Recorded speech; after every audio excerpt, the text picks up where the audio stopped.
Hello everybody.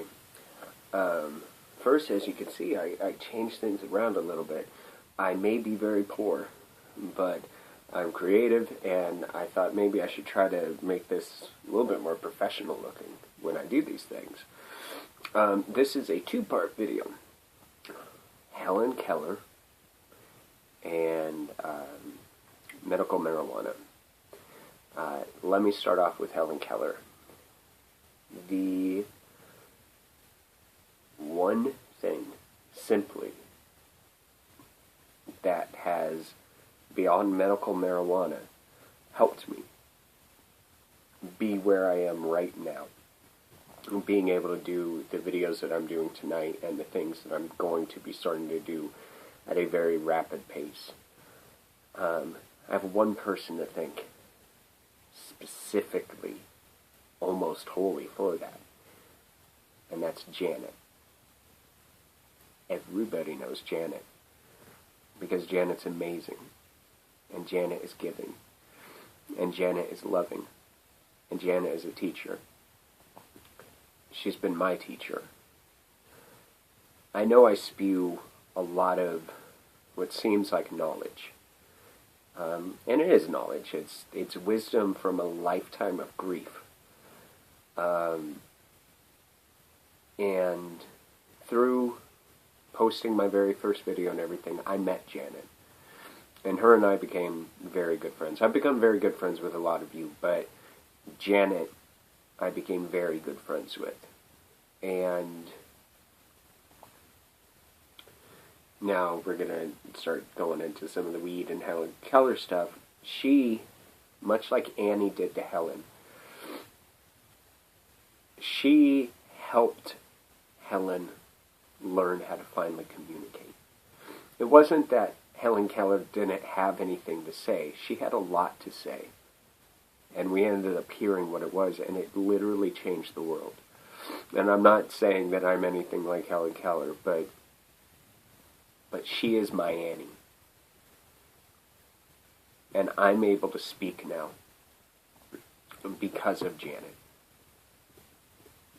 Janet McMillan Fisher.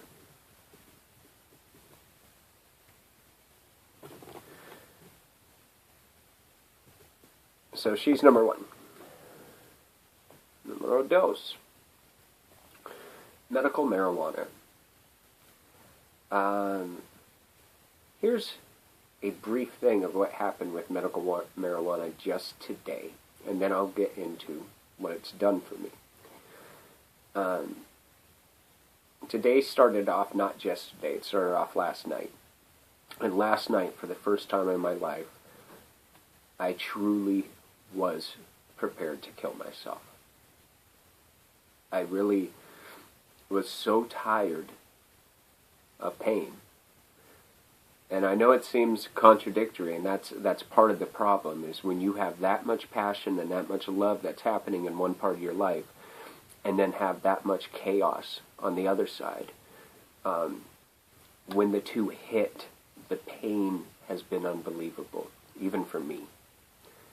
And last night, for the first time, I finally actually got close enough to not just doing it. I more than enough times physically got close enough to dying from it. This is the first time I truly, deeply wanted it. And I was not inebriated by anything. I have too much of a head cold to even smoke right now. But that's where I was last night. And that's where my morning started off, and that's where my day was going. And Janet, my Annie, she started talking to me, and I started remembering how to communicate. She helped me touch the water and know what water was. She brought me back down to earth. And then I started doing my medicine at the rate I'm supposed to, which usually I don't allow myself to do, simply because it's just so expensive. It takes a copious amount for me. A copious amount being that, yes, even though I have a cold, I am forcing myself to do it because I need to. when I do these videos, these very eloquent, well-spoken videos, I'm usually at least 3 to 4 grams in about an hour or two. And even though I try not to, I still end up having to take a little tiny clip of my Xanax. That's what it takes. That's what a brain injury does to you. Okay, obviously, I'm some kind of Wolverine person because I've survived a ridiculous amount of things that I should not have survived. But, that aside, I do quite a bit. A brain injury makes it to where it gets you to the point where you're just you. Not old you. You're never going to be old you. You can't be. But you're the new you. And you're a really good version of it. You're a version of the new you that the old you would look at and be envious of being. That's been my experience with it. That's been the emotional, personal experience of it. I am becoming the person that as a child I had the dreams of being, and then as you become an adult, get morphed and twisted. Now, in regards to taking medical marijuana and everything, I get it. People have their reservations. Luckily, that's changing. And I hope to maybe make more videos like that if this one works for people. But what it did for me tonight was the one problem I had, my wife. Me and my wife. The way we were pulled apart. It's not just by TBI, but TBI was the final thing that was strong enough to actually tear us apart. And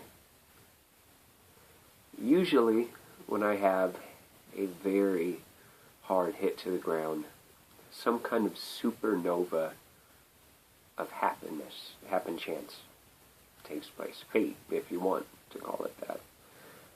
And tonight was one of those nights, and medical marijuana facilitated it.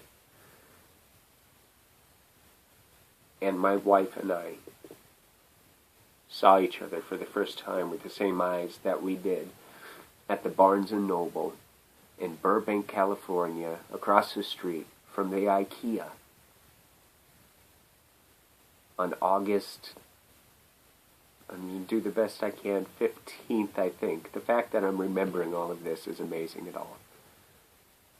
I ordered my drink, and I turned around, and I saw the most beautiful woman I've ever seen in my life. And at that moment, I knew she was the woman I was going to be with for the rest of my life. Along the line, as a human being, it's natural to get used to somebody and lose sight of that, and I did. And then I got consumed by a lot of other things. The facilitator was the medical marijuana. It's not the reason. It's not the reason. You have to be the reason. You have to change the way you think about yourself, about life, about everything. You are the final decider. But for me, medical marijuana has been the facilitator towards all of this. And now I am very damaged from being damaged. You know, it happened, and it's over, and I cannot change it. And I can't eat. I mean, look, I do the medical marijuana, and I'm finally able to eat. When you have a TBI, you don't get munchies. You get, oh, I'm able to finally tolerate eating food. That's what happens. So, look at me. You guys have seen me. I fluctuate. I'm skinny sometimes. I'm a little bit healthier sometimes.